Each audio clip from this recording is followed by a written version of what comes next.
Here's another slogan. Here's another slogan you run into all the time. God bless America. Once again, respectfully, I say to myself, what the fuck does that mean? God bless America? Is that a request? Is that a demand? Is that a suggestion? Politicians say it at the end of every speech, as if it were some sort of verbal tic that they can't get rid of. God bless you and God bless America. God bless you and God bless America. I guess they figure if they leave it out, someone's going to think they're bad Americans. Let me tell you a little secret about God, folks. God does not give a flying fuck about America, okay? He doesn't care. He never cared about this country.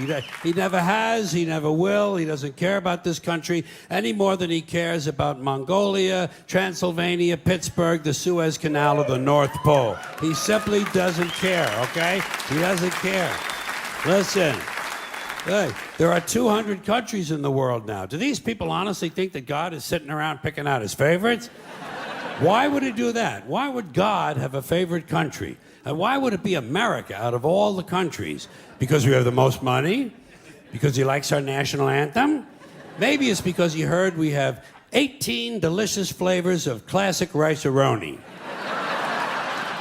It's delusional thinking. It's delusional thinking, and Americans are not alone with these sort of delusions.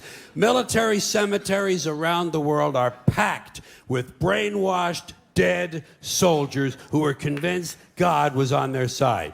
America prays for God to destroy our enemies. Our enemies pray for God to destroy us. Somebody's going to be disappointed. Somebody's wasting their fucking time. Could it be everyone? Now.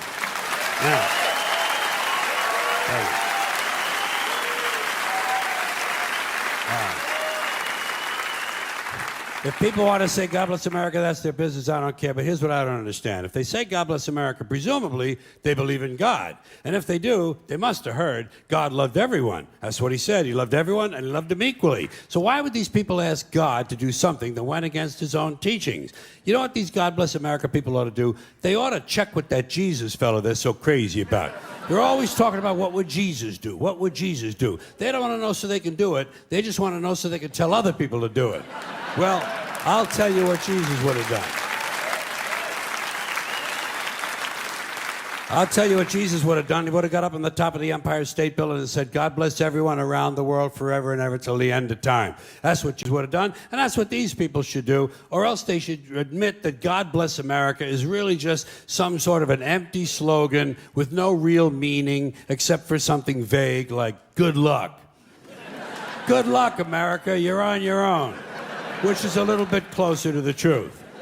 I started to question all this stupid hat shit when I was a kid. When I was a kid, I was a Catholic, at least until I reached the age of reason, okay? So, I was a Catholic for about 2.5 years, something like that. And during that time, one of the things they told us was that if a boy or a man went into a church, he had to remove his hat in order to honor the presence of God. But they had already told me that God was everywhere. So I used to wonder, well, if God is everywhere, why would you even own a hat? Why not show your respect? Don't even buy a fucking hat. And just to confuse things further, they told the women exactly the opposite.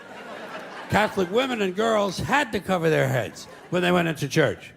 Same as in certain temples, Jewish men have to cover their heads in those temples. In those same temples, Jewish women not allowed to cover their heads. So try to figure this shit out.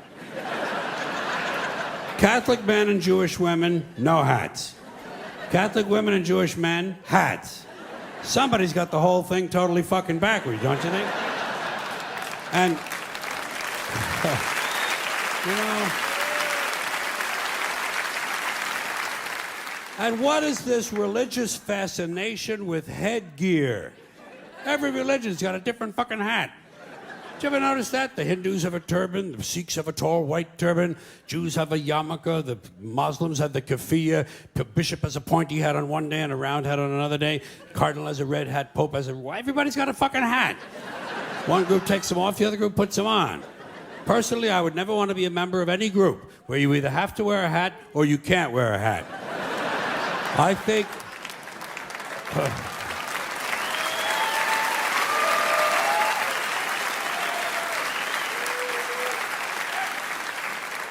I think all religions should have one rule and one rule only: hats optional. That's all you need to run a really good religion. Here's another one of these civic customs: swearing on the Bible. You understand that shit? They tell you to raise your right hand, place your left hand on the Bible. Does this stuff really matter? Which hand? Does God really give a fuck about details like this? Suppose you put your right hand on the Bible, you raise your left hand. Would that count? Or would God say, sorry, wrong hand, try again? And why does one hand have to be raised? What is the magic in this gesture? This seems like some sort of a primitive voodoo mojo shtick. Why not put your left hand on the Bible, let your right hand hang down by your side? It's more natural. Or put it in your pocket. Remember what your mother used to say? Don't put your hands in your pockets. Does she know something we don't know? Is this hand shit really important? Well, let's get back to the Bible, America's favorite national theatrical prop. Suppose the Bible they hand you to swear on is upside down, or backward, or both, and you swear to tell the truth on an upside down, backward Bible. Would that count? Suppose the Bible they hand you is an old Bible and half the pages are missing. Suppose all they have is a Chinese Bible in an American court, or a Braille Bible and you're not blind. Suppose they hand you an upside down, backward Chinese Braille Bible with half the pages missing.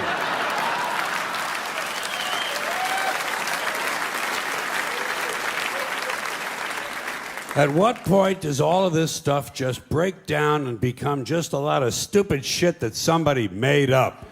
They fucking made it up, folks. It's make-believe. It's make-believe. Now, all right. Okay. Let's leave the Bible aside. We'll get back to the science fiction reading later. The more important question is, what is the big deal about swearing to God in the first place? Why does swearing to God mean you're going to tell the truth? Wouldn't affect me. If they said to me, you swear to tell the truth, the whole truth, and nothing but the truth to help you God, I'd say, yeah. I'll tell you about as much truth as the people who wrote that fucking Bible. How do you like that? Huh?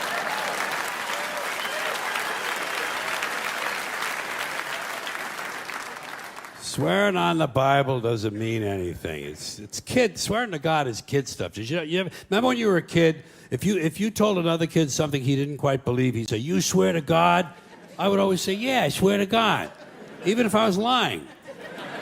Why not? What's going to happen if I lie? Nothing. Nothing happens if you lie, unless you get caught, and that's a whole different story. Rights are an idea. They're just imaginary. They're a cute idea. Cute. But that's all. Cute and fictional. But if you think you do have rights, let me ask you this. Where do they come from? People say, well, they come from God. They're God-given rights. Oh, fuck. Here we go again. Here we go again. The God excuse. The last refuge of a man with no answers and no argument. It came from God. Anything we can't describe must have come from God. Personally, folks, I believe that if your rights came from God, He would have given you the right to some food every day, and He would have given you the right to a roof over your head. God would have been looking out for you. God would have been looking out for you. You know that? He wouldn't have been worried about making sure you have a gun so you get drunk on Sunday night and kill your girlfriend's parents.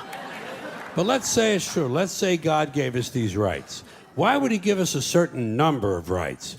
The Bill of Rights in this country has 10 stipulations, okay? 10 rights. And apparently God was doing sloppy work that week because we've had to amend the Bill of Rights an additional 17 times. So God forgot a couple of things, like slavery. Just fucking slipped His mind. But let's say God gave us the original 10. He gave the British 13. The British Bill of Rights has 13 stipulations. The Germans have 29. The Belgians have 25. The Swedish have only 6. And some people in the world have no rights at all. What kind of a fucking goddamn God-given deal is that? No rights at all? Why would God give different people in different countries different numbers of different rights? Boredom? Amusement? Bad arithmetic? Do we find out at long last, after all this time, that God is weak in math skills? Doesn't sound like divine planning to me.